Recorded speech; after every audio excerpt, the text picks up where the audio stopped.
Hi friends, welcome back to our channel INB jobs reform.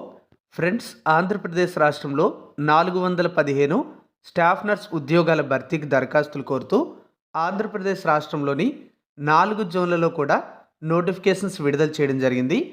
Application ప్రక్రియ కూడా ప్రారంభమైంది. ఈ ఉద్యోగాలకు సంబంధించిన నోటిఫికేషన్స్ అనేవి విడుదలైన వెంటనే మీ అందరికీ కూడా మన ఛానల్ ద్వారా వీడియోస్ ద్వారా ఇన్ఫర్మేషన్ అనేది తెలియజేయడం జరిగింది. చాలామంది చాలా డౌట్స్ అయితే అడుగుతూ ఉన్నారు. మీరు నేను అప్లోడ్ చేసే అన్ని వీడియోస్ కూడా క్లియర్గా చూస్తే ఎటువంటి డౌట్స్ కూడా రావు. ఎందుకంటే మీరు ఎలాంటి డౌట్స్ అయితే అడుగుతూ ఉన్నారో అలాంటి డౌట్స్ని క్లియర్ చేస్తూ ఆ వీడియోస్లో చెప్పడం అయితే జరిగింది. ఎలాంటి కామెంట్స్ అయితే అడుగుతున్నారో అవన్నీ కూడా నేను క్లియర్ అయితే చేశాను. మీరు ప్రీవియస్ వీడియోస్ అయితే తప్పనిసరిగా ఛానల్లో చూడండి. అలాగే చాలామంది ఈ ఉద్యోగాలకు సంబంధించిన అప్లికేషన్ అనేది ఎలా ఫిల్ చేయాలి అని అడుగుతున్నారు. ఈ వీడియోలో అప్లికేషన్ ఎలా ఫిల్ చేయాలి అనేది అయితే చెప్తాను. అలాగే ఏ డాక్యుమెంట్స్ మీరు ఈ అప్లికేషన్కి జతపరచాల్సి ఉంటుంది అనేది కూడా చెప్పడం అయితే జరుగుతుంది. కాబట్టి వీడియోను పూర్తిగా చివరి వరకు స్కిప్ చేయకుండా చూడండి. ఈ వీడియో ఖచ్చితంగా మీ ఫ్రెండ్స్లో చాలామందికి ఉపయోగపడుతుంది. కాబట్టి వాళ్ళందరికీ కూడా చేరే విధంగా షేర్ చేయండి. నేను చేసే వీడియోస్ మీకు ఉపయోగపడుతున్నాయి అనిపిస్తే నాకు మీరు చెప్పాలి. దానికోసం మీరు వీడియోని లైక్ చేసి షేర్ చేసి సపోర్ట్ చేయండి. కామెంట్ బాక్స్లో కూడా కామెంట్ అయితే చేయండి. ముందుగా చాలామంది ఈ ఉద్యోగాలకు సంబంధించినటువంటి డాక్యుమెంట్స్ అయితే రెడీ చేసుకోవాల్సి ఉంటుంది. ఎందుకంటే ఈ డాక్యుమెంట్స్ ఉంటేనే మీకు లోకల్ రిజర్వేషన్ వర్తించడం జరుగుతుంది. అలాగే మీ యొక్క క్యాస్ట్ రిజర్వేషన్ వర్తిస్తుంది. ఇలాంటివన్నీ కూడా ఉంటాయి. కాబట్టి డాక్యుమెంట్స్ అయితే తప్పనిసరి. మీరు ఏ డాక్యుమెంట్స్ అయితే సబ్మిట్ చేస్తున్నారో అవన్నీ కూడా సెల్ఫ్ అటెస్టేషన్ అయితే చేయాలి. సెల్ఫ్ అటెస్టేషన్ అంటే జిరాక్స్ కాపీల పైన క్రింద భాగంలో మీ సిగ్నేచర్ పెడితే సరిపోతుంది. గెజిటెడ్ సైన్ అనేది ఏ జోన్లో కూడా అడగలేదు. కాబట్టి చాలా సింపుల్, మీరు సిగ్నేచర్ చేస్తే సరిపోతుంది అనమాట. గెజిటెడ్ సైన్ అంటే గెజిటెడ్ అధికారుల చేత సైన్ చేయించి స్టాంప్ అయితే వేయించాలి. అలాగే సెల్ఫ్ అటెస్టేషన్ అంటే ఎటువంటి స్టాంప్ అవసరం లేదు, మీ సిగ్నేచర్ పెడితే సరిపోతుంది. మరి అప్లికేషన్తో జతపరచాల్సినటువంటి డాక్యుమెంట్ లిస్ట్ అయితే ఇలా ఉంది. అన్నీ కూడా జిరాక్స్ కాపీలు అయితే ఉండాలి. ఎస్ఎస్సి సర్టిఫికేట్ అయితే ఉండాలి. అంటే 10th క్లాస్ సర్టిఫికేట్ అనేది ఉండాలి. దాని జిరాక్స్ అయితే మీ దగ్గర రెడీ చేసుకోండి. అలాగే ఇంటర్మీడియట్ సర్టిఫికేట్ కూడా తప్పనిసరిగా మీ దగ్గర ఉండాలి. దాని జిరాక్స్ కూడా రెడీ చేసుకోండి. దీంతో పాటుగా మీరు స్టాఫ్ నర్స్ జాబ్స్కి అప్లై చేస్తున్నారు కాబట్టి మీకు జిఎన్ఎం లేదా బీఎస్సీ నర్సింగ్ క్వాలిఫికేషన్ అనేది తప్పనిసరిగా ఉండాలి. కాబట్టి దానికి సంబంధించినటువంటి సర్టిఫికేట్ మీ దగ్గర ప్రొవిజనల్ సర్టిఫికేట్ ఉంటే ప్రొవిజనల్, ఒరిజినల్ సర్టిఫికేట్ ఉంటే ఓడి అంటే ఒరిజినల్ డిగ్రీ ఉంటే ఒరిజినల్, ఏది ఉంటే అది తప్పనిసరిగా అది కూడా ఒక జిరాక్స్ కాపీ ఉండాలి. అలాగే మీరు ఎన్ని సంవత్సరాలు అయితే చదువుకున్నారో అన్ని సంవత్సరాలకు చెందినటువంటి మార్కులు మెమోలు కదా మీ దగ్గర ఉంటాయి కదా, వాటికి సంబంధించినటువంటి జిరాక్స్ కాపీలు కూడా సిద్ధం చేసుకోండి. వీటితో పాటుగా మీరు ఆంధ్రప్రదేశ్ నర్సింగ్ కౌన్సిల్లో, నర్సింగ్ మెడికల్ కౌన్సిల్లో తప్పనిసరిగా రిజిస్టర్డ్ అయి ఉండాలి. అప్ టు డేట్ రెన్యువల్ కూడా కలిగి ఉండాలి. కాబట్టి అవి కూడా మీరు తప్పనిసరిగా జిరాక్స్ కాపీలు అనేవి రెడీ చేసుకోండి.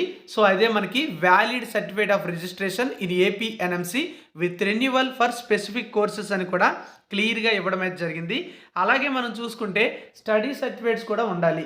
స్టడీ సర్టిఫికేట్స్ అనేవి 4th నుంచి 10th క్లాస్ వరకు కూడా ఉండాలి. ఎందుకంటే 4th నుంచి 10th క్లాస్ వరకు కూడా మీరు వరుసగా ఎక్కువ సంవత్సరాలు ఏ జిల్లాలో అయితే చదువుకుంటారో అదే జిల్లా మీ జోన్ అయితే మీ జిల్లా లోకల్ జిల్లా అయితే అవుతుంది. అయితే ఈ పోస్టులను జోన్ల వారీగా భర్తీ చేస్తున్నారు కాబట్టి మీరు ఆ జోన్కి చెందినటువంటి క్యాండిడేట్ అవునా కాదా తెలియాలంటే స్టడీ సర్టిఫికేట్స్ అనేవి తప్పనిసరిగా ఉండాలి.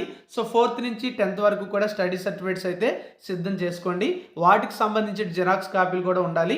ఎవరైనా సరే 4th నుంచి 10th వరకు కూడా ఒకే స్కూల్లో చదువుకుని ఉన్నట్లయితే వాళ్ళకి ఒకే ఒక సర్టిఫికేట్ అయితే ఇస్తారు. అదే చాలామంది స్కూల్స్ అయితే చేంజ్ అవుతూ ఉంటారు.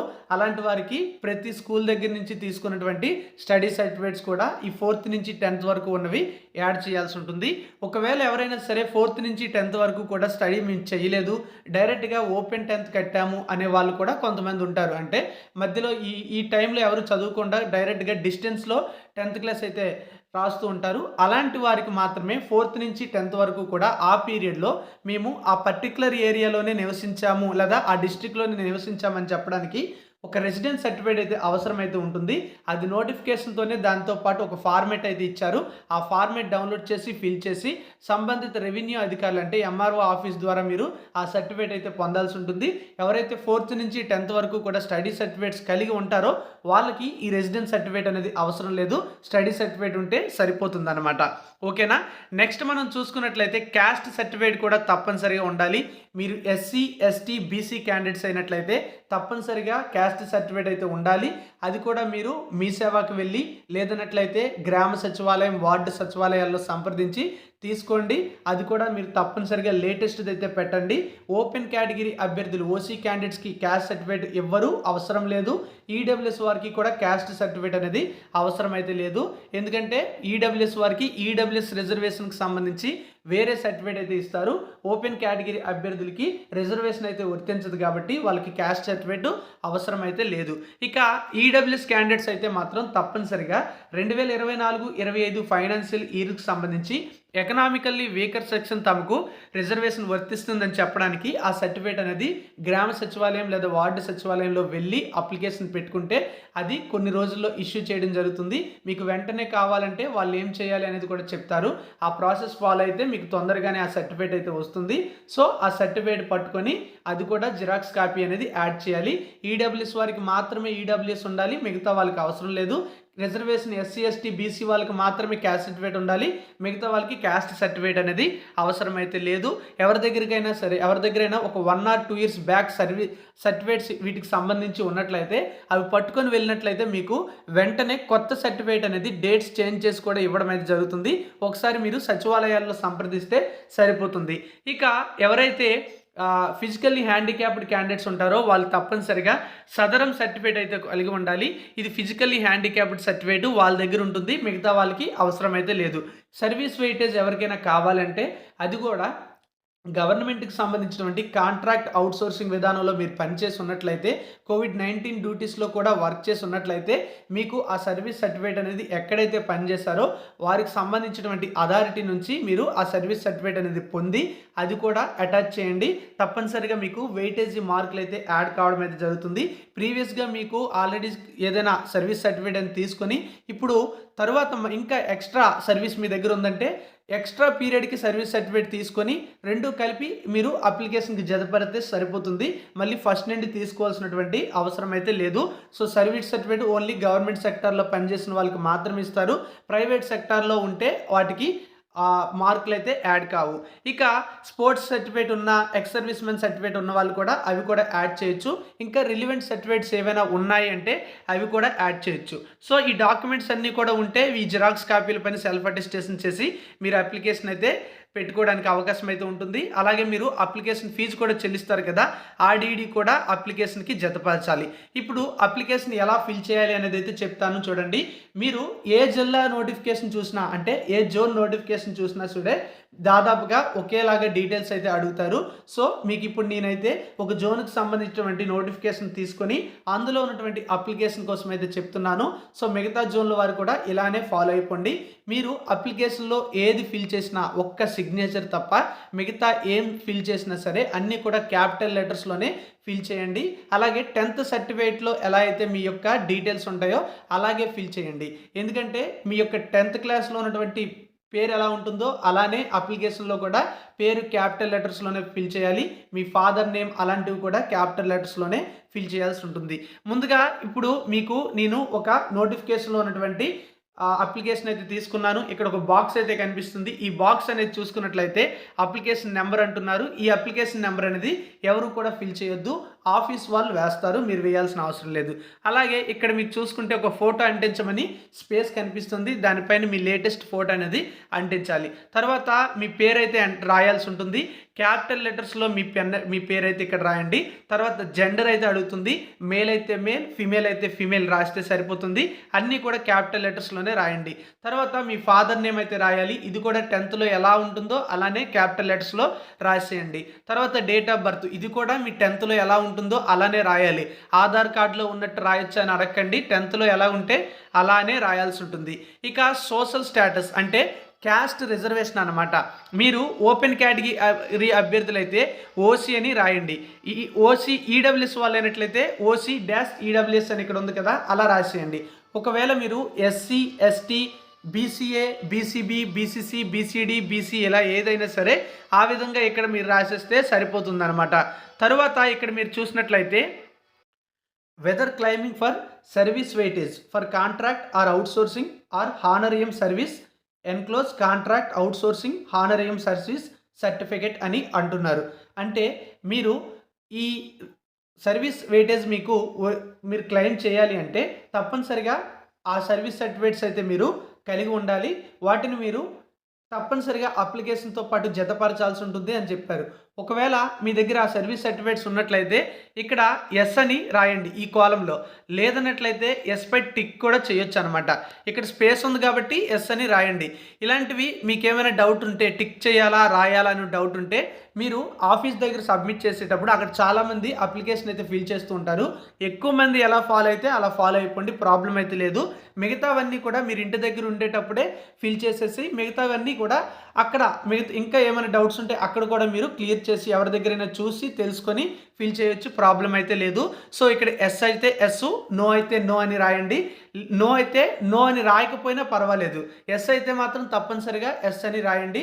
నో అయితే నో అని రాయకపోయినా పర్వాలేదు. అలాగే ఫిజికల్లీ హ్యాండిక్యాప్డ్ కేటగిరీ అభ్యర్థులు అయితే ఎస్ అయితే ఎస్ పై క్లిక్ చేయండి.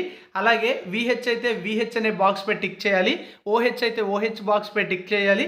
హెచ్హెచ్, ఎంఐ ఇవి కూడా ఇచ్చారు కదా, వీటిలో మీకు ఉన్నట్లయితే అది కూడా ఫిజికల్లీ హ్యాండిక్యాప్డ్ ఆ బాక్స్లో టిక్ చేస్తే సరిపోతుంది. ఈడబ్ల్యూఎస్ క్యాండిడేట్స్ అయినట్లయితే ఎస్ అని పెట్టండి, మిగతా వారు నో అని పెట్టచ్చు, లేకపోతే ఆ యొక్క కాలంని వదిలేసినా పర్వాలేదు. ఎక్స్ సర్వీస్ మ్యాన్ క్యాండిడేట్స్ అయితే ఎస్ అని పెట్టండి, రాయండి. నో అయితే నో అని రాయండి. లేదన్నట్లయితే ఎస్ అయిన వాళ్ళు మాత్రమే రాసి నో వాళ్ళు రాయకపోయినా పర్వాలేదు. అలాగే స్పోర్ట్స్ కోటాకి సంబంధించి మీకు సర్టిఫికేట్స్ ఏమైనా ఉంటే అవి కూడా డాక్యుమెంట్స్ యాడ్ చేయాలి. అలాంటి వారు ఎస్ అని రాయండి, మిగతా వాళ్ళు రాయకపోయినా పర్వాలేదు, లేదా నో అని రాయొచ్చు. Mobile number of the applicant అని అడిగారు. అంటే ఇక్కడ మీ యొక్క మొబైల్ నెంబర్ అనేది రాయాల్సి ఉంటుంది. వర్కింగ్ కండిషన్లో ఉన్నదే రాయండి, మీదే రాయండి, వేరే వాళ్ళది రాయొద్దు. డీడీ పర్టికులర్స్ అని ఉంది కదా, ఇక్కడ మీరు డీడీ ఫీజు అనేది ఏదైనా నేషనల్ బ్యాంక్లో తీయాల్సి ఉంటుంది. ఏ నేషనల్ బ్యాంక్లో తీసినా పర్వాలేదు, మీరు ఏ జిల్లాలో ఉంటే ఆ జిల్లాలో తీయండి, పర్వాలేదు. మీరు ఎక్కడికైతే వెళ్తారో అక్కడే తీయాలని కూడా లేదు. ఏ పేరు మీద తీయాలి అనేది మీకు నోటిఫికేషన్లో ఉంది, ఆల్రెడీ ప్రీవియస్ వీడియోస్లో కూడా మీకు చెప్పాను. ఆ పేర్ల మీద అయితే తీయండి. ఆ డీడీ పైన ఒక నెంబర్ అయితే వస్తుంది, ఆ డీడీ నెంబర్ అనేది ఇక్కడ ఎంటర్ చేయండి.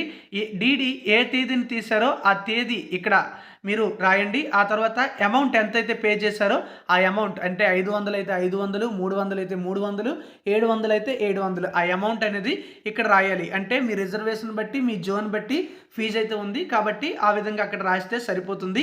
డీడీ నెంబర్ ఏది మీకు డౌట్ ఉంటే బ్యాంక్లో ఇందులో డీడీ నెంబర్ ఏది అని అడిగితే వాళ్ళు చెప్తారు, అది ఇక్కడ ఫిల్ చేస్తే సరిపోతుంది. తర్వాత అడ్రస్ ఫర్ కమ్యూనికేషన్ అని అడిగారు కదా, ఇక్కడ మీ ఫుల్ అడ్రస్ అనేది క్యాపిటల్ లెటర్స్లో రాసేయండి. ఆ తర్వాత మీ క్వాలిఫికేషన్ బీఎస్సీ నర్సింగ్ అయినా జిఎన్ఎం అయినా సరే ఈ బాక్స్లో ఫిల్ చేయాల్సి ఉంటుంది. ఒకవేళ జిఎన్ఎం అనుకోండి, మీ జిఎన్ఎంలో మ్యాక్సిమం మీకు ఎన్ని మార్క్స్ ఇది ఇక్కడ రాస్తారంటే మొత్తం ఎన్ని మార్కులకు జిఎన్ఎం కోర్స్ ఉంటుంది అనేది ఇక్కడ రాయాలి. మీకు ఎన్ని వచ్చాయనేది నెక్స్ట్ బాక్స్లో రాయాలి. ఆ తర్వాత ఏ సంవత్సరం ఏ నెలలో మీరు కంప్లీట్ చేశారనేది సర్టిఫికేట్ పై ఉంటుంది, మీ జిఎన్ఎం లేదా బీఎస్సీ నర్సింగ్ పై. అది చూసి ఇక్కడ రాసేయండి. Whether registered in respective council yes or no, అంటే మీరు ఈ నర్సింగ్ కౌన్సిల్ రిజిస్టర్డ్ అయ్యారా లేదా అని అడుగుతున్నారు. ఎస్ అయ్యే ఉండాలి, ఎందుకంటే తప్పనిసరిగా ఆ సర్టిఫికేట్ కూడా ఉండాలి కాబట్టి అందరూ కూడా ఇక్కడ ఎస్ అనే రాసేయండి. తర్వాత చూసుకున్నట్లయితే కాంట్రాక్ట్ లేదా అవుట్సోర్సింగ్ చేసిన వాళ్ళకి మాత్రమే ఈ బాక్స్ ఫిల్ చేయాలి, మిగతా వాళ్ళు ఫిల్ చేయాల్సినటువంటి అవసరం అయితే లేదు. ఒకవేళ మీకు ఎక్స్పీరియన్స్ ఉన్నట్లయితే ఇక్కడ సీరియల్ నెంబర్ 1 అని వేస్తారు, ఎందులో వర్క్ చేస్తారో రాస్తారు, కాంట్రాక్టా, అవుట్సోర్సింగా లేదా హానరియం సర్వీస్ అనేది ఇక్కడ మెన్షన్ చేస్తారు. అర్బన్లో పనిచేస్తారా, రూరల్లో పనిచేస్తారా, ట్రైబల్లో పనిచేస్తారా, COVID-19లో పనిచేస్తారు అనేది ఇక్కడ రాస్తారు. పీరియడ్ ఆఫ్ సర్వీస్ అంటే ఏ తేదీ నుండి ఏ తేదీ, ఏ సంవత్సరం నుంచి ఏ సంవత్సరం వరకు అనేది ఇక్కడ డేట్లు మెన్షన్ చేస్తారు. మొత్తం ఎన్ని ఈ సంవత్సరాలు, ఎన్ని నెలలు, ఎన్ని రోజులు అనేది ఇక్కడ మెన్షన్ చేయాలి. అది మీరు పెడుతున్నారా లేదా, అంటే ఆ సర్వీస్ సర్టిఫికేట్ మీ దగ్గర ఉందా లేదా అనేది కూడా ఇందులో ఎస్ ఆర్ నో అయితే పెట్టాలి. ఉంటేనే వాళ్ళు వ్యాలిడ్గా పరిగణిస్తారు. ఒకవేళ మీరు రాసి మీ దగ్గర సర్వీస్ సర్టిఫికేట్ లేకపోయినట్లయితే మీకు వెయిటేజ్ మార్కులు అయితే రావు. కాబట్టి అవన్నీ కూడా ఇక్కడ ఇవ్వాల్సి ఉంటుంది.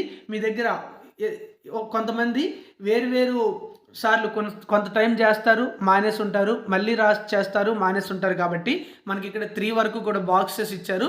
సో ఆ విధంగా మీరు ఫిల్ చేయడానికి అవకాశం అయితే ఉంటుంది.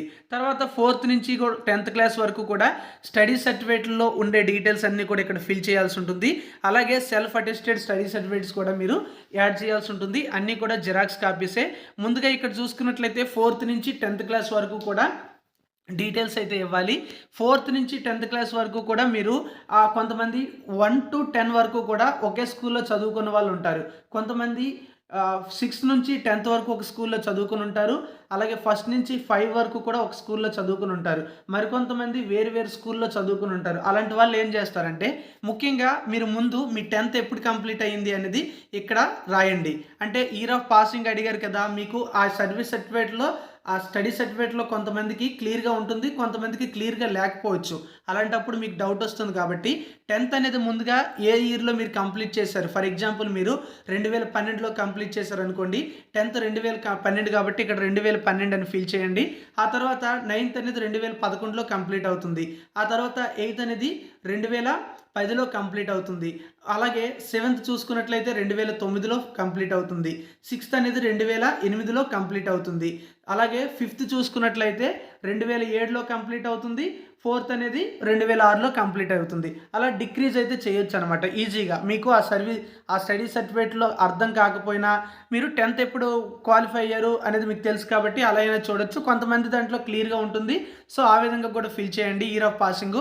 ఆ తర్వాత మీరు 4th నుంచి 10th వరకు కూడా ఏ స్కూల్స్లో చదువుకున్నారు అనేది ఇక్కడ రాయాలి. కొంతమంది ఒకే స్కూల్లో చదువుకుంటారు కాబట్టి అన్ని కాలమ్స్ కూడా ఒకేలా ఫిల్ చేసేయచ్చు.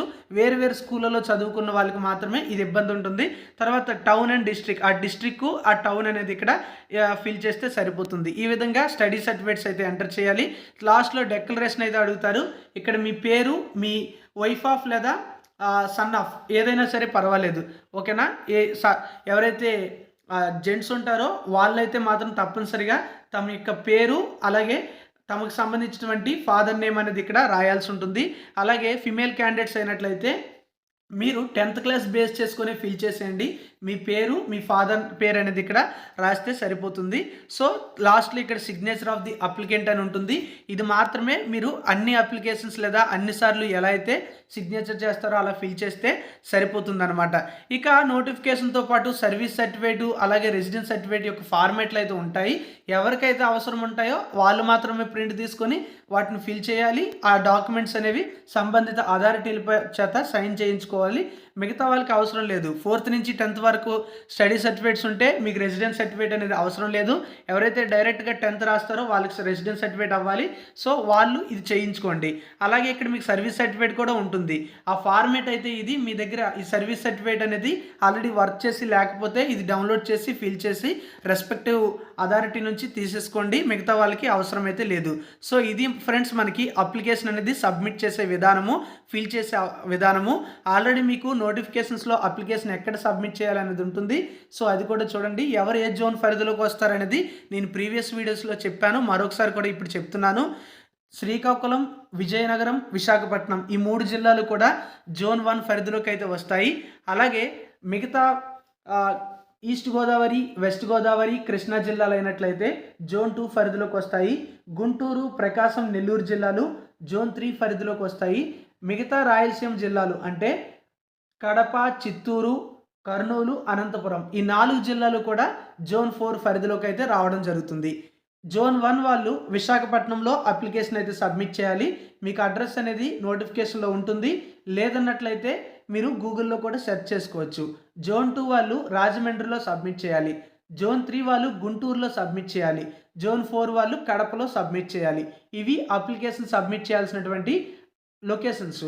అయితే ఆర్డిఎం అండ్ హెచ్ఎస్ ఆఫీసెస్ అనేవి ఇప్పుడు నేను చెప్పినటువంటి సిటీస్లో ఉంటాయి. అక్కడికి వెళ్ళి సబ్మిట్ చేసుకోండి. All the best. Thank you for watching.